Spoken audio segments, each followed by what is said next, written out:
France से 36 Rafale लड़ाकू जहाजों की डील और अब रूस से S-400 मिसाइल डिफेंस सिस्टम मिलने के बाद यकीनन मोदी जी की 56 इंच की छाती मजीद चौड़ी हो गई होगी। और क्यों ना हो भाई, चीन के पास भी तो S-400 मिसाइल डिफेंस सिस्टम मौजूद है और हजारों मील दूर बैठे रजब तैयब अर्दगान के पास भी S-400 मिसाइल डिफेंस सिस्टम मौजूद है। तो भारत के पास ऐसा क्यों नहीं हो सकता? अब आप सोचेंगे कि यहाँ चीन की बात तो ठीक है, बीच में तुर्की कहाँ से आ गया? तो बात यह है कि हिंदुत्व के बहुत से भगत तुर्की को भी अपना दुश्मन समझते हैं, क्योंकि उनके नजदीक तुर्की खास तौर पर रजब तैयब अर्दगान को पूरी दुनिया के मुसलमानों का ठेकेदार बनने का शौक है, जो कि बहुत ही बुरी बात है। खैर, बात हो रही थी 36 लड़ाकू राफेल जहाजों की, जो भारतीय एयरफोर्स लाई तो पाकिस्तान को डरावा देने के लिए थी, लेकिन अब ये लड़ाकू विमान हिमालय के उस पार बैठे नाराज ड्रैगन पर नजर रखने के लिए ही इस्तेमाल होंगे। इतनी लंबी चौड़ी सीमा या सरहद पर 36 राफेल लगाने के बाद पाकिस्तान को डराने के लिए कुछ नहीं बचा तो कम से कम नजर रखने के लिए S-400 मिसाइल डिफेंस सिस्टम ही सही, जिसकी डिलीवरी शुरू होने के बाद अगले बरस मार्च तक ये सिस्टम चालू भी हो जाएगा और पाकिस्तान से उड़ने वाली चिड़िया भी भारतीयों की नजर से नहीं बच पाएगी। खैर, ये तो मानना है भारतीयों का और बात भी कुछ गलत नहीं।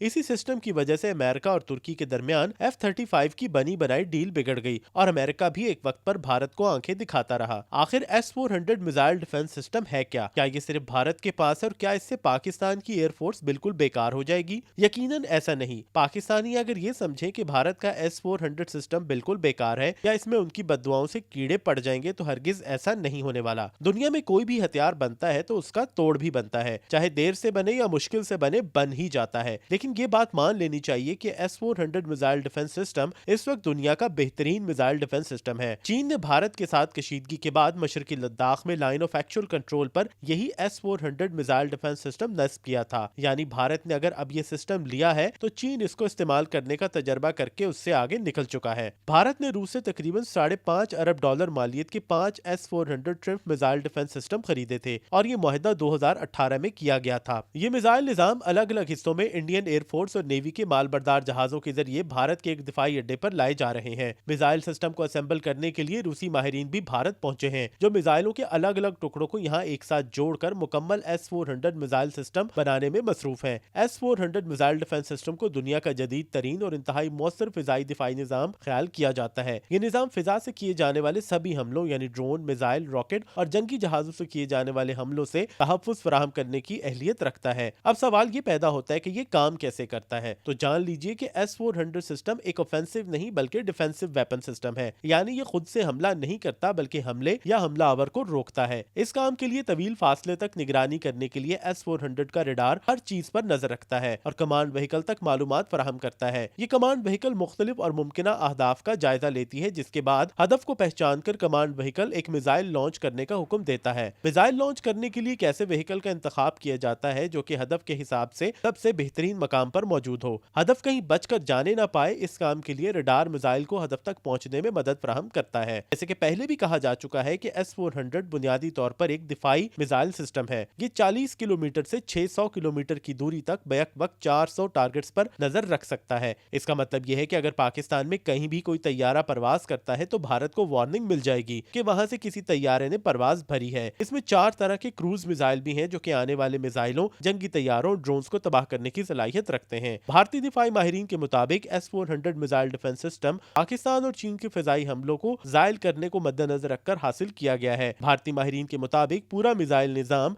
असेंबल होने के बाद उसे पाकिस्तान या चीन की सरहद के नजदीक किसी मकाम पर नस्ब किया जाएगा। भारत को तवक्को है कि उसको मिलने वाले 5 यूनिट 2030 तक काम शुरू कर देंगे। तुर्की और चीन S-400 मिसाइल सिस्टम रूस से पहले ही हासिल कर चुके हैं। सऊदी अरब, मिस्र और कतर भी इसे खरीदने की कोशिश कर रहे हैं। तो भारत वो वाहिद मुल्क नहीं होगा जिसके पास ये सिस्टम या सलाहियत मौजूद है। लेकिन यहाँ पर भारत के लिए अब भी एक अड़चन मौजूद है, ये कि रूस से असलहा खरीदने के हवाले से अमेरिकन पाबंदियों या सैंक्शंस का मसला अभी हल नहीं हुआ। अमेरिकन कानून में एक शिक है जिसके तहत अमेरिकी सदर किसी भी मुल्क को पाबंदी से खुसूसी तौर पर इस्तिस्ना दे सकते हैं। भारत को उम्मीद है कि अमेरिकन सदर जो बाइडेन भारत के खिलाफ पाबंदियां नहीं लगाएंगे, क्योंकि इंडो पैसिफिक हिकमत अमली में चीन को कंट्रोल करने के लिए अमेरिका को भी भारत की जरूरत है। माहिरीन के मुताबिक इसमें कोई शक नहीं कि S-400 एक अच्छा हथियार है, लेकिन ये बैलिस्टिक میزائل کے خلاف غیر مؤثر ہے، یعنی پاکستان کے شاہین اور غوری یا غزنوی میزائلوں کے خلاف S-400 کچھ نہیں کر سکتا۔ دوسری طرف چین اور بھارت دونوں کے پاس S-400 موجود ہے۔ بھارت کے S-400 کی چین کے خلاف کوئی اہمیت اس لیے نہیں ہوگی کیونکہ چین کی مجموعی صلاحیت بھارت سے بہت زیادہ ہے۔ ماہرین کا کہنا ہے کہ فوجی صلاحیتوں میں چین اور بھارت کا موازنہ کرنا غیر دانشمندانہ ہوگا، کیونکہ چین مجموعی طور پر بھارت سے بہت زیادہ آگے ہے اور وہ ملٹری صلاحیت میں 1 یا 1.5 جنریشن آگے نکل چکا ہے۔ یہ بھی ایک حقیقت ہے کہ پہلی بار بھارت کی سرحدوں پر حالات انتہائی خراب ہیں۔ آزادی کے بعد پہلی بار ایسا ہوا ہے کہ چین اور پاکستان دونوں محاذوں سے بھارت کو ایک حقیقی خطرہ دکھائی دے رہا ہے۔ سوال یہ ہے کہ بھارت صحیح ہتھیار خرید رہا ہے یا نہیں۔ بعض ماہرین کے مطابق چین کا مقابلہ کرنے کے لیے بھارت جو ہتھیار خرید رہا ہے وہ مؤثر نہیں۔ بھارت کو یہ اندازہ لگانا چاہیے کہ چین کی صلاحیت کیا ہے اور وہ کس طرح سے لڑے گا۔ دوسری جانب S-400 کی ڈیلیوری کے بعد بھارت کے ڈیفنس سرکلز کافی خوش دکھائی دے رہے ہیں۔ ماہرین کے مطابق انڈین ایئر فورس کے ایکسپرٹس کا خیال ہے کہ اس سے انڈیا کی دفاعی قوت میں زبردست اضافہ ہوگا۔ بھارت آئندہ چند ماہ میں امریکہ سے انتہائی مؤثر اور کامیاب پریڈیٹر ڈرونز بھی حاصل کرنے کی کوشش کر رہا ہے۔